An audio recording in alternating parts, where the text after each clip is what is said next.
Hello everyone, welcome to my channel teacher वाली class. और आज हम पढ़ेंगे इसका लास्ट पार्ट जो कि 12th class English book flamingo का फर्स्ट चैप्टर है।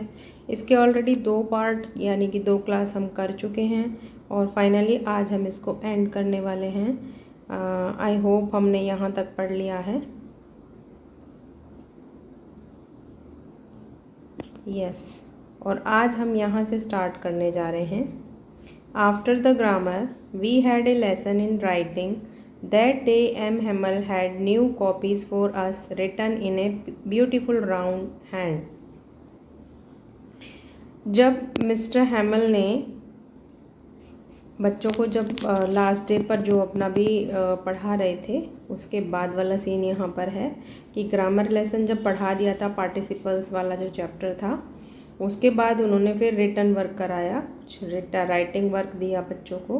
That day M Hamel had new copies for us. उस दिन वो हमारे लिए नई कॉपीज़ लेकर आए थे जिन पे बहुत ही सुंदर लिखाई लिखी हुई थी। और उस पर क्या लिखा था? France else's, France else's. Else's और लोरेन ये 2 डिस्ट्रिक्ट हैं फ्रांस के जिनके बारे में मेंशन किया गया है इस चैप्टर में। They looked like little flags floating everywhere in the school room, hung from the rod at the top of our desk. वो जो रिटर्न में था वो दे लुकड लाइक लिटिल फ्लैग्स, छोटे छोटे झंडों की तरह दिखाई दे रहे थे जो कि झंडे लहरा रहे थे हर बेंच पर, स्कूल रूम में भी, और एक रॉड के सहारे वो हर डेस्क के ऊपर भी टांगे हुए थे। You ought to have seen how everyone set to work and how quiet it was. आपको समझ लेना चाहिए कि कैसे हर कोई इंसान काम में लगा हुआ था और हाउ क्वाइट इट वाज, कितनी शांति थी, कितनी चुप्पी थी क्लास में। The only sound was the scratching of pens over the paper. अगर कोई साउंड आ रही थी तो वो सिर्फ पेपर पर पेन के चलने की आवाज़ आ रही थी, स्क्रैचिंग की आवाज़ आ रही थी। Once some beetles flew in, but nobody paid any attention to them. एक बार कुछ कीड़े भी आ गए, कुछ कीड़े, कीट पतंगे जिनको बोलते हैं, है ना, वो उड़ कर आ गए लेकिन किसी ने भी ध्यान नहीं दिया। But nobody paid attention to them, not even the littlest one, who worked right on tracing their fish hooks as if that was French too. मतलब किसी ने भी ध्यान देने का मतलब इवन जो छोटे छोटे बच्चे थे ना, उन्होंने भी ध्यान नहीं दिया, वो भी अपने ट्रेसिंग वर्क में लगे हुए थे। ट्रेसिंग वर्क मतलब समझते हैं ना, ओवर राइटिंग करना। As if that was French too, ऐसा लग रहा था कि वो भी फ्रेंच है, वो जो राइटिंग थी उसके बारे में। On the roof the pigeon could very low, और छत पर बहुत ही मतलब स्लो आवाज़ में कबूतरों की आवाज़ आ रही थी। कूड मतलब कबूतर के बोलने की आवाज़, वेरी लो मतलब बहुत धीमे से बोल रहे थे। And I thought to myself, और मैंने मेरे अंदर ही सोचा, मतलब मैंने खुद से सोचा कि will they make them sing in German even the pigeons, कि क्या वो इनको भी जर्मन बोलना सिखा देंगे, पिजन्स को भी, कबूतरों को भी। ये वो उसके मन में चल रहा था, किसके? लिटिल फ्रेंच के। Whenever I looked up from my writing, I saw M. Hamel sitting motionless in his chair and gazing first at one thing. Whenever I looked up from my writing, जब मैं भी writing work कर रहा था तो मैंने एक बार नज़र ऊपर करके देखा कि क्या देखा कि जो एम हेमल हैं वो अपनी चेयर पर मोशनलेस बैठे हुए हैं। बिल्कुल मोशनलेस का मतलब बिना हिले डुले, एकदम से सन्न रह जाते हैं ना, जैसे एकदम से स्टिल वाली पोजीशन में। और वो क्या घूर रहे थे, क्या निहार रहे थे? Gazing first at one thing then at another, कभी एक चीज़ को देखते, कभी दूसरी चीज़ को देखते। As if he wanted to fix his mind just how everything looked in that little school room. ऐसा लग रहा था मानो वो अपने माइंड में हर एक चीज़ को फिक्स कर देना चाहते थे। स्कूल रूम के जो छोटे से स्कूल रूम के अंदर जो भी चीज़ें थी, हर चीज़ को अपने माइंड में, अपनी यादों में बसा लेना चाहते थे। फैंसी मतलब कल्पना करो, इमेजिन करो कि for 40 years he had been there in the same place with his garden outside the window and his class in front of him, just like that.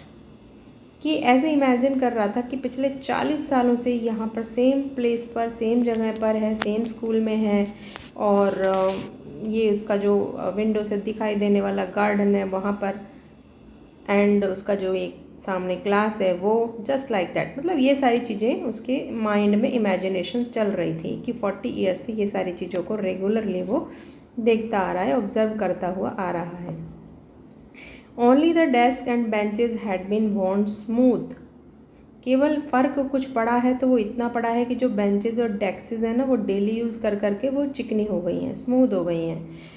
And the walnut trees in the garden were taller, और जो walnut के पेड़ हैं garden के अंदर वो और लंबे हो गए हैं। And hope wine that he had planted himself, और जो ये बेल है वो उसने खुद ने ही प्लांट की है। Twined about the windows of the two the roof, window से निकलती हुई छत की तरफ आगे बढ़ गई, इतना ही तो फ़र्क पड़ा है। How it must have broken his heart to leave it all, कितना मुश्किल है उसके लिए, क्योंकि ये सारी चीज़ों को छोड़ते वक्त उसका दिल कितना दुख रहा होगा, टूट रहा होगा। कहते ना, मेरा तो दिल टूट रहा है, मेरा मन टूट रहा है यहाँ से जाने से। पुअर मैन, वो बेचारा आदमी। To hear his sister moving about in the room above packing their trunks for they must leave the country next day. और किस चीज़ से उसका दिल टूट रहा है, क्योंकि जो जहाँ पर वो क्लासरूम है उसके ऊपर उनका रेजिडेंस भी है, जहाँ पर उसकी सिस्टर उसके साथ रहती है, और वो पैकिंग में इंगेज है, और ट्रंक को सरकाने की जो आवाज़ आ रही है ना, उस सब को सुनता है, क्योंकि उनको अगले ही दिन जाना है, निकलना है। But he had the courage to hear every lesson to the very fast last, लेकिन उसके अंदर इतना करेज है, हर लेसन को लास्ट तक भी अटेंड करेगा। After the writing we had a lesson in history, पहले राइटिंग वर्क दिया, अब उसको हिस्ट्री का वर्क देना था। From then babies chanted and then, sorry from then and then, और उसके बाद जो बेबी थे, जो बच्चे थे, वो क्या चांट मतलब क्या गुनगुना रहे थे, क्या गा रहे थे, बा बे बी बो बू, यानी कि जैसे हम सिखाते हैं ना अल्फ़ाबेट्स एंड ऑल, या फिर हम कहते हैं ना फोनिक्स सिखाते हैं, वैसे ही वो सब का को वो प्रोनाउंस कर रहे थे। Down there at the back of the room old Hauser, मतलब उन्हीं के पास नीचे बैठ के जो ओल्ड हॉसर था वो भी उसने एक प्राइमर पकड़ा हुआ था अपने हाथों में। And he had put on his spectacles, अपने चश्मे पहने हुए थे। होल्डिंग हिज प्राइमर, प्राइमर क्या होता है, एक बेसिक एजुकेशन की बुक होती है प्राइमरी एजुकेशन की, उसके लिए प्राइमर यूज़ किया गया है, उसने वो अपने दोनों हाथों में पकड़ा हुआ है। Spell the letter with them, वो भी उन छोटे बच्चों के साथ उन लेटर को प्रोनाउंस कर रहा है, स्पेलिंग उनकी बोल रहा है। You could see that he too was crying, आप देख सकते थे कि वो भी रो रहा था, यानी ओल्ड हॉसर, वो बूढ़ा आदमी भी रो रहा था।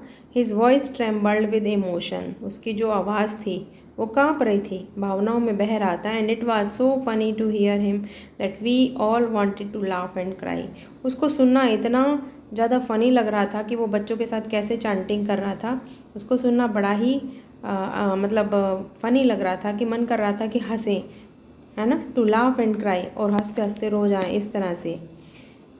How well I remember it that lesson, कि मुझे कितना अच्छे से ये लेसन याद रहेगा, है ना। How well I remember it, मुझे ये कितना अच्छे से लेसन याद है। At all at once the church clock struck 12, अचानक से चर्च की जो क्लॉक थी उसमें 12 बज गए। देन द एंजलस, एंजलस क्या होता है कि क्रिश्चियंस की प्रेयर को बोला जाता है, जैसे मस्जिदों में अजान होती है, मंदिरों में घंटे की आवाज़ आती है ना, गुरुद्वारे में आती है, वैसे ही एंजलस एक साउंड है, मतलब प्रेयर की साउंड है। At the same moment the trumpets of Persian, और फिर बिल्कुल सेम टाइम पर जो पर्शियन हैं जो ड्रिल कर रहे थे, जो अपनी एक्सरसाइज से रिटर्न हो रहे थे, उनके जैसे बैंड बाजे जैसे हमारे यहाँ पे होते हैं ना, उनकी ट्रम्पेट का मतलब है वो जो साउंड सिस्टम उनका होता है उसके साथ वो लोग लौट रहे थे। और साउंडेड अंडर आवर विंडो, हमारी विंडो से नीचे से ही वो साउंड हमें आ रही थी। M Hemal stood up, M Hemal खड़ा हो गया। Very pail in his chair, अपने चेयर पे। वेरी पेल का मतलब है काफ़ी उदास लगना, पीला पड़ जाना, इस तरह से गम में होना, गमगीन होना, तो वो उस सेंस में इस वर्ड को यूज़ किया जाएगा। I never saw him look so टाल, मैंने कभी उसको इतना लंबा नहीं देखा। अब ये लंबा का मतलब ये नहीं कि उसकी हाइट बढ़ गई, मतलब उतना बेचैन उतना परेशान कभी नहीं देखा। यहाँ पे हम ये सेंस निकाल सकते हैं।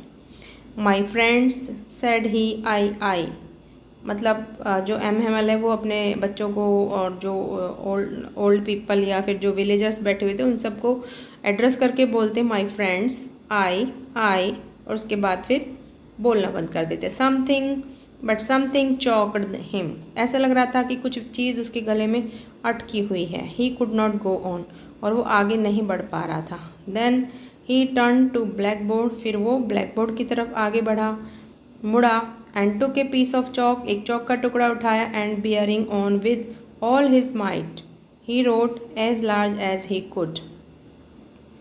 Bearing on with all his might मतलब वो सारी चीज़ जितनी उसके अंदर ताकत थी, सारी ताकत को इकट्ठा करके उसने क्या लिखा, बड़े शब्दों में, as large as he could, जितना बड़ा वो लिख सकता था उतने बड़े शब्दों में लिखा। क्या लिखा, बड़ी इम्पॉर्टेंट, वीवे ला फ्रांस, जिसका मतलब होता है लॉन्ग लिव फ्रांस। आगे चलते हैं।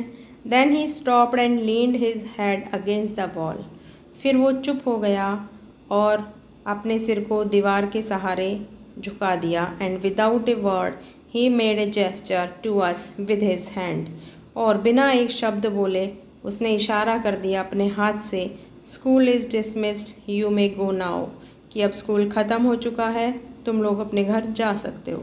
तो आप समझ सकते हो कि कितने उदासी भरे, कितना मन को रोक करके, थाम करके, अपनी पूरी ताकत को जुटा करके उसने बोला, लेकिन उससे बोला भी नहीं गया क्योंकि वो अंदर ही अंदर रो रहा था। क्योंकि 40 साल से जिस जगह पर, इकलौती जगह पर उस स्कूल में अपनी सर्विस दे रहा था, वो पर्सन अचानक से उसको ये कह करके जाना पड़े कि अब तुम्हारी लैंग्वेज अब यहाँ पर नहीं पढ़ाई जाएगी, तो कितने दुख की बात है। तो लास्ट वाला सीन बड़ा ही इमोशनल हो जाता है और हम सब के लिए ये बहुत ही समझने वाली बात है कि हमें हमारी लैंग्वेज को, हमारी जो भी मदर टंग है, दिल से स्वीकार करना चाहिए, एक्सेप्ट करना चाहिए। कभी भी हमें काम को कल पर नहीं डालना चाहिए क्योंकि कल तो कभी आता ही नहीं है। तो जो अफसोस पूरे एल्सेस को है, उस लिटिल फ्रेंच को है, अपनी भाषा को ना सीखने का, वो आपको ना रहे। इसलिए आपके लिए ये लेसन है, ये स्टोरी पूरी आपके लिए एक लेसन है। और आई होप आपको कंटेंट समझ में आया होगा। If you like it, you can like, share and subscribe my channel teacher वाली class. Thank you so much.